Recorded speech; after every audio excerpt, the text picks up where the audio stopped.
Welcome back, basketball fans. Welcome back. So, in this video, just be a bit different because, man, I've been looking at a lot of KPA basketball, and in this video, I'll just be looking at some film on KPA versus Interclub, a team that they matched up with in the Africa Women's Cup. So, without further ado, let's just get this thing cracking because, man. I just took a step back to watch these games because right now KP are just on top of their game in the KBF playoffs. In the finals, they're dominating, and this is just like one of those times I just have a tendency to look back to see what type of competition they were facing at the time when they matched up in the Africa Women's Cup. And looking at how they've been dominating KBF teams. Let's just check out. I know there are a couple of roster changes. Medina Accord plays for the ZTEC Sparks, a team that KP are matching up against. They're up 2-0 on them, but let's just check this out, man.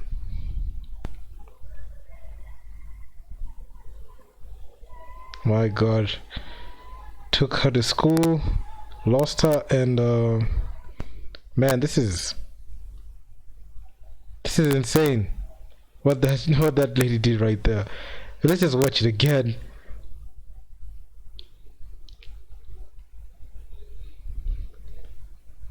Just lulled the defender to sleep. Natalie just could not defend this. The moment that I saw this lady just come bring the ball up, her confidence in her dribble behind the back in there, sized up Natalie, hit her with the cross in there between the legs. Natalie bit on it, and when she just went past Medina like that, I just knew it's game over because this is actually, there was no even contest in there. Look at this. I mean, this thing was actually pretty shocking. Medina, she bit on that. She just couldn't defend it. She thought she was gonna go right. She faked right, went left, went in between those two defenders. This is actually one of the two best defenders in KPA, and they just got taken to school in there. And the moment I saw this basket go in and the confidence that this woman was going into this game, I just knew it's game over and she's gonna have like a pretty good game. And KPA just didn't have it. Okay, this is on a defensive play. See KPA Natalie in there. She went in, steal and quick transition basketball, and she finishes it. I mean, that's actually pretty good, man. I mean, then KPA just slow on defense. It's a foul. This is a foul right there, and bam, she knocked it down, and they counted it. Actually counted out. I mean, at that point, I was actually giving KPA some credit because when I was watching this game live, I just felt like KPA had a hand on this game. Okay, there were just flashes of those moments KPA had, but down the stretch, that lady wearing number 6, I mean, she just tore us apart. I mean, it was just an onslaught. In this possession in particular, you can check this out. There's an out of bounds play. You could see number 2 is being guarded by Jemima, and she lost her. She just got that back screen in there, and it was just daylight. It was just daylight in there. She didn't even get the ball out of bounds. The ball was given to another player and given to her, and you could see she didn't even know her matchup. You could see Medina is supposed to match up with that center in there, but I don't know why Jemima was going there, and a quick 3 in there. Of course, this team was just knocking down those threes, and there was just not stopping it. No stopping it. You can even see that quick replay in there, quick. I mean, this was just poor defense, especially for Mima. She just couldn't pick her up, and man, I mean, you could see all that daylight. She just had all the time in the day. And by the time she was even hitting her peak, Mima was not even there. The defender from KP wasn't even there. And it was just a quick 3 and splash. I mean, it was just an onslaught in there. And you could see KPA Mima, she was the leading point guard for the Storms. Her passes were actually, she committed a lot of turnovers a bit, not a lot of turnovers, but she wasn't that confident with the ball, and she was actually deferring a lot to Okoro. And you could see, even when Coach Ojuku was running this lineup, you could see there was not much confidence from Mima's side, because majority of the time she was just passing up the ball, and it wasn't a good look for us. But anyway, KP had to play the ball, and you could see the offense is actually a bit stagnant in there. You can even look at it, not much player movement in there. It's like it's an ISO. Is it supposed to be an ISO play? They just give it to Okoro in there. She busts up a bad shot in there. That fact, you can see that possession. It's actually one of those things that when I look back at, just watching the game live, and you go to the stat sheet, some of those things that don't appear in the stat sheet, like off-ball movement, they are actually those things that have tendency to turn up in there. But you could see KPA wasted that possession, and they just buffed up a bad shot, and the offense was just centered on Okoro. I didn't see any other player like have the opportunity to ISO the way this chick ISO. This chick was ISOing every single time, and the whole team was deferring to her, and majority of the times you could see teams were literally like guarding her so hard, making sure they drop double teams on her. And I mean, you can look at the offense, they just flowing the ball in there so that you can find Okoro. But this is actually a pretty it's actually pretty interesting. You could see the ball's moving in there.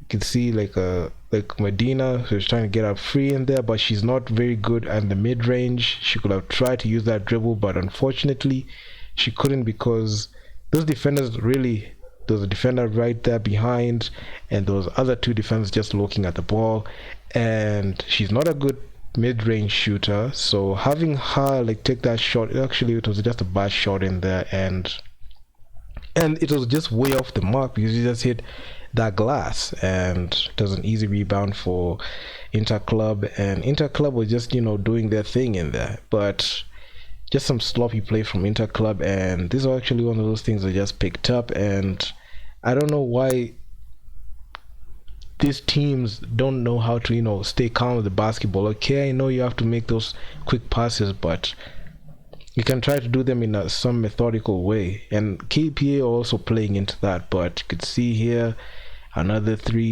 open look three, but she chose to drive. You could see the defense of KPA. Medina is there, she's guarding in there, and I'm pretty sure she caught that block, and it was a good defensive play by Medina in there. But you could see the defense not the greatest, and they're just using majority of the time just waiting for them second chance points in there. But that block by Medina was good. But if you look at the way they're orchestrating the offense, you can see Okoro, she's going to dribble the ball in there. She stands up for a mid-range. The defense hadn't set up for Interclub, and it was an easy mid-range shot. And offensively, the game was just centered on her majority of the time. You could see Mima has the ball. She's not that confident in her dribble. You could see how quickly she's dribbling, and she's trying to scan for the court for Okoro, and you could see, the confidence wasn't there at all, and you could see the other team just knew they could strip her down and take the ball away. And when Okoro was there, when she had the ball, you could see a bit of discipline on defense, especially at the half court.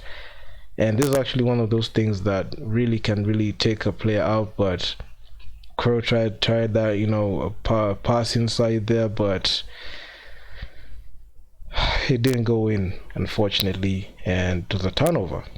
But you could see Interclub in there pumping in, and this woman was really confident. You could see dished out for that three, but it misses. Medina with the rebound. It was, you see Mima there with those passes. I'm not sure. I don't know why they insist on doing these passes. I don't know why, but these passes are not working, and there have been a lot of deflections. I saw a lot of deflections in this game, and also these passes accelerate the number of turnovers you make as a team. And it was a quick turnover as number 2 slides up for the ball, and number 6 just gets it up there and just scores it. And and the onslaught just continued. You could see Okoro in there. They've just got her in there at majority of the time, and she was able to get in there. A good find by Medina in there. Medina actually played pretty well for KPA. It's so sad that KPA weren't able to retain her services because she's been balling out pretty well. But man, it is what it is. It's a basketball. It's a business, and honestly, she played decent. You could see Okoro in there just walking, and I believe KPA just decided just to center the game around her. And honestly, if you had another star player in there, which I'm pretty sure KPA has, if to try to balance the scoring out so that make sure that the game doesn't look so predictable, it'll be great. But you could see Wasuda in there. She goes in. We didn't get to see a lot of such plays because KPA has the size. They can be able to bully their way, and Interclub don't look like a very big team in there. KPA had the size, but unfortunately, I'm not sure what the coaching staff and the technical bench were doing, because you could see, look at that drive in there from Wasuda. She had the ball literally, and she just bulldozed her way in there, and nobody could literally stop her. Even taking it slowly, you could see. If we had more plays like this, I'm pretty sure KPA would have been able to, make this game interesting, at least steal this game. But this was the first game, and Interclub were just having fun in there. You can see Okora having the ball in there. She goes out for the three. She sells in for the three. He rims out, and she was the only player I saw on that squad having the ability to light it up from deep. Not many players in there were able to have that free range, and you could see the jogging on defense. You can see casually as Okoro just hit that three. Even if you take it back a bit, she pulled out for the three. You could see not much ball moving. You could see Wasuda in there. She's holding her feet. You could see Medina, there was some miscommunication. She thought Okoro was gonna drive in there, but if in a split second you could see she squared up for the three at the elbow.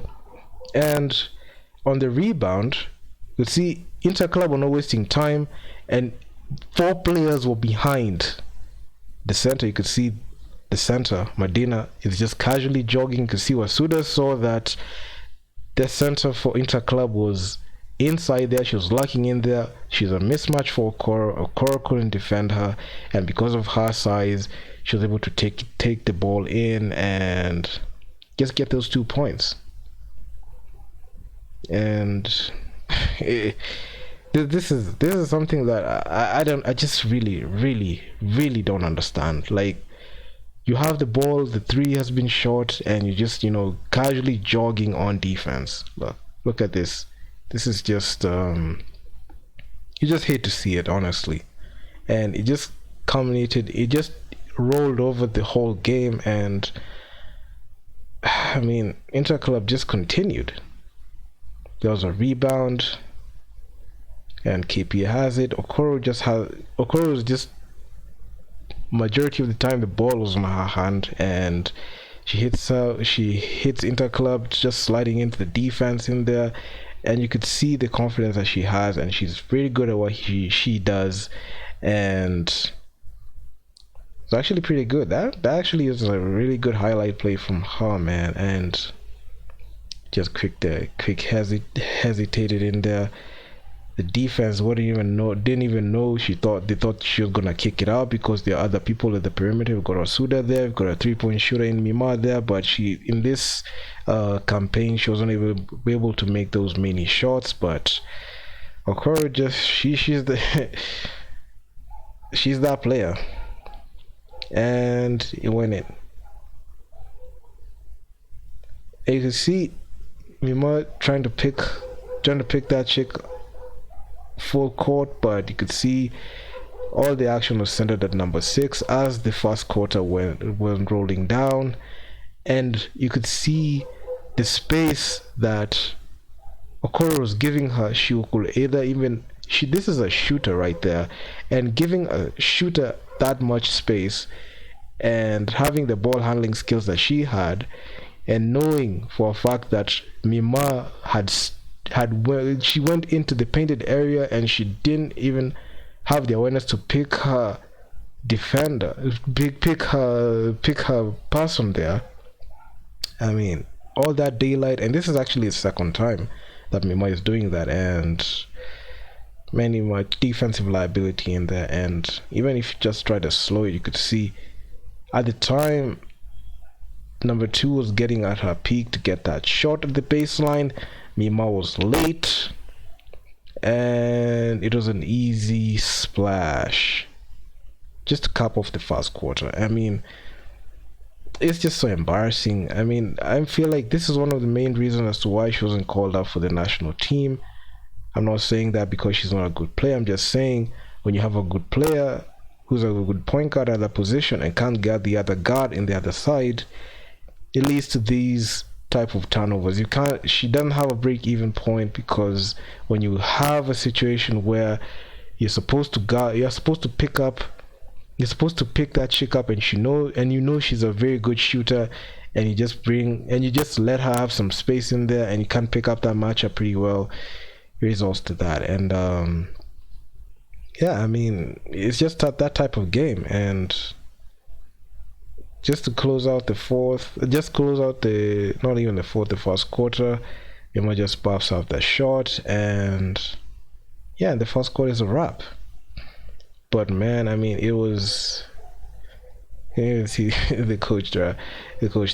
But honestly, if you ask me, I mean, KP just had so many things to work on, especially it came to team chemistry and the over-reliance of one player. Okoro was brought in for that campaign specifically, and the whole team just decided to defer to. Even the coach gave her free reins, and I just feel like it just killed the overall confidence of like the whole team. And even the stars in the team, like Mima, she wasn't able to come into her own the way she was at when she was playing for the Storms, and also Zone 5. So man, it is what it is. I'll be following this up with another video just talking about, more film and just breaking them down slowly. And please be sure to leave your feedback down in the comments on what you think. And I'm out. Peace.